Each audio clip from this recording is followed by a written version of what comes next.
All right, let's be honest. When was the last time you actually thought, man, I can't wait to read some city council meeting minutes? Probably not something you think about every day. But what if I told you that these minutes are like a secret decoder ring to understanding how the city actually works? We're talking like behind-the-scenes power plays, heated debates about your neighborhood, maybe even a couple of, wait, they voted on what? Moments sprinkled in. You're with me on this deep dive, right? You're like, great, because today we're tackling the New York City Council meeting minutes from March 19th, 2024. Trust me, you do not want to miss this.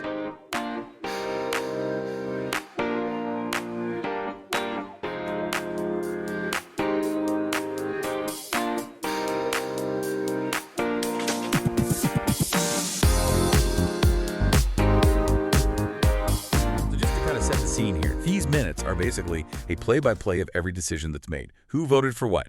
Which issues were in the spotlight? The whole shebang. It's history, folks, but it's history in action. And let me tell you, this particular meeting was a roller coaster. We're talking zoning changes that could completely reshape entire neighborhoods. A really tense vote on rent stabilization laws that affect, no joke, millions of New Yorkers. And yeah, a little political drama sprinkled in for good measure. Sound good. Let's do it. First up is always the roll call. You know the drill here, present, all that good stuff. But one thing caught my eye in this one. Council member 1 was marked down as parental. It's a super small detail, but I think it's a good reminder that these council members, they're juggling real life too, just like the rest of us. Speaking of real life, right after the roll call, we had a Monsignor from a Park Avenue church, and he gives the invocation. I'm kind of curious, is this like a regular thing in city council meetings? It's actually pretty common, and it's interesting because if you look at the different religious leaders who are chosen to give the invocation, you see the real diversity of faith in New York City. Sometimes it's a rabbi, sometimes it's an imam, could be a Buddhist monk. It really runs the gamut. Oh, that's actually really cool. Yeah. I did not know that. Okay, so next up, things get really interesting here because we're diving into, buckle up, the land use call-ups section. Full disclosure, whenever zoning comes up, I get a little lost. So can you break it down for me and maybe anyone else who isn't fluent in city planning jargon? Basically, you can think of zoning as the city's blueprint. It's how the city decides what gets built where, like residential buildings, businesses, parks, even things like how tall a building can be. And these call-ups, this is where it gets interesting, it gives the city council the power to basically zoom in on specific projects. Okay. Before those projects even go to public hearings. Wait, so they get to weigh in super early? That's a huge deal. Oh, yeah, for sure. Wow. You can think of the call-up process as like a fast track to the council's attention. I mean, imagine you're a developer, right? And all of a sudden, the city council is looking at your project through a microscope. That's got to be some serious pressure. And the minutes actually mention a rezoning at 341 10th Street. Prime example of this playing out in the real world. Wow, who knew a boring section about zoning could be so juicy? This is why we do deep dives. Exactly. It's all about uncovering the hidden drama behind these decisions. And trust me, it gets even more interesting from here. Okay, so we've talked about zoning showdowns, but now let's dive into a topic that I think is on everyone's mind in the city. Rent. This is where these minutes get really interesting.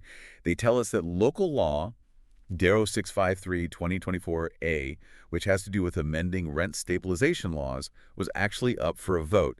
And let me tell you, this is one of those things that could have ripples throughout the entire city. So can you give us the lowdown? Like, what is this law and what's at stake here? Well, I mean, this law is really all about whether rent control as we know it survives in New York City. You know, we're talking about those rules that determine how much landlords can actually raise the rent for millions of New Yorkers who are living in rent-stabilized apartments. So this is huge EE. No kidding. So what happened? Did it pass? It did, but not without, yeah, I guess you could say some fireworks. The final vote was 48 in favor, with council members Borelli and Carr opposed. And council member 1 actually abstained. Oh, wow. So it's a close one. What does that mean for renters? Like, what does this actually mean out in the city? Well, this vote was a major win for tenant advocates. They've really been fighting to keep housing even remotely affordable here in New York. And it means that, at least for now, millions of New Yorkers are protected from, those insane rent increases. But it really highlights just how precarious the situation is. Every single vote matters. Yeah, for sure. And speaking of precarious situations, there's actually another item on the agenda that's very closely tied to this whole rent stabilization law. This is a resolution that was declaring a public emergency when it comes to rent control. Now, why would they even need to declare a state of emergency for this? Well, it's all about justification, right? Oh. to keep rent control in place, the city has to show that there's a dire need for it. This resolution basically argues that the housing crisis in New York is completely out of control, that it demands, ongoing action. And did it pass? It did, but not without some pushback. We saw council members Carr and Borelli, who actually voted against the rent stabilization law. They were very vocal here again in their opposition. The minutes don't capture every single word of the debate, obviously, but you can practically feel the tension in the room. Oh, yeah. It's like reading a political thriller. Okay, so we've had zoning battles, we've got these rent wars. What else is on the agenda for this meeting? Well, on top of tackling those, huge issues that are facing New York, the city council also had to deal with some, I guess you could say smaller but equally important quality of life issues. For example, there was one council member that introduced a bill that would force food retailers to be more accurate with the prices. Oh, I like that one. Yeah. Because I can't tell you how many times I've been to the checkout and been like, wait, that's not what the price said on the shelf. It's infuriating. It happens all the time. Yeah. And, this bill is really all about protecting us as consumers from those, kind of sneaky price discrepancies. Yeah. They seem small, but they can really add up. Exactly. Speaking of things adding up, another bill that caught my eye here was one that aims to establish a small business disaster recovery board. And tell me more about this. What would that do? It'd basically be like a lifeline for small businesses. If they're struggling to recover from something major, like a natural disaster, or even, like we saw, a pandemic. So it would give them resources, support, maybe even funding to get back on their feet. So it's like a guardian angel for small businesses in those make it or break it moments. Yeah. I feel like a lot of business owners would breathe a sigh of relief if this one actually goes through. Yeah, absolutely. All right, so another one that caught my eye, and this one I feel like is very relatable, is this resolution about the Department of Education. They're asking them to update how they notify parents about absences. Those robocalls? Oh my gosh. Yeah. They always seem to come at the worst possible time. The worst time, yeah. And half the time I can't even understand what it's saying. I'm always like, did my kids skip school or did they just forget to swipe their ID card? Right. Exactly. What am I supposed to do with this information? It's like this tiny little thing, but it can cause so much stress. Yes. And so this resolution is really about making those notifications, Yeah. clear, informative, and hopefully a little less panic-inducing. A little less, yeah. My heart can't take it. Okay, so we've covered a lot of ground here. Zoning battles, rent wars, support for our small businesses, even those pesky robocalls. But there's one more thing I wanted to ask you about. It's INOP 0692, 2024.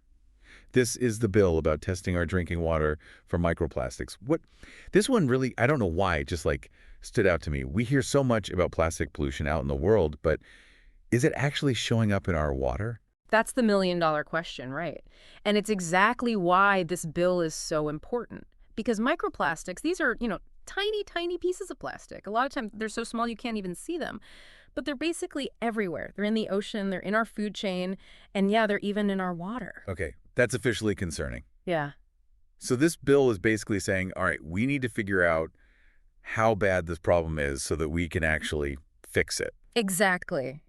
Because we don't really know the full extent of the risks that these microplastics pose. Some studies are saying that, they could be messing with our hormones. They might even carry harmful chemicals. But the thing is, we need more research to know for sure. Yeah. And that's kind of scary, to be honest. Yeah. It makes you think twice about, every sip of water. Yeah, right. And it just highlights how important it is to stay informed and to hold our elected officials accountable. Yeah. To address these problems, especially these new threats that are popping up. It really does. I mean, that's what this whole deep dive is about, right? Yeah. We started with what, on the surface seemed like a really dry, boring document. And look at all this juicy stuff we found, like behind-the-scenes power plays, these really heated debates. And like you said, even a glimpse into what the future of the city might hold. I think this just goes to show that there's always more to these meeting minutes than meets the eye. I completely agree. Yeah, and I think for me, the biggest takeaway is really how much goes on behind the scenes. It's so easy to feel really disconnected from, local government. But then when you actually take the time to dig into these minutes, you realize that these decisions, even the small ones, they affect our everyday lives. They really do. It's not just some abstract policies, right? This is about our neighborhoods. It's about our homes. It's about our health and our future. 100%. So any final thoughts for our listeners today? I think the biggest thing is don't underestimate how powerful it can be to just pay attention. engage with your community, get to know your elected officials, and never, ever be afraid to ask questions. Because the future of our city, it depends on all of us. That is such a good note to end on. And on that note, we're going to wrap up this deep dive into the fascinating world of New York City Council meeting minutes. Until next time, keep those curiosity engines running.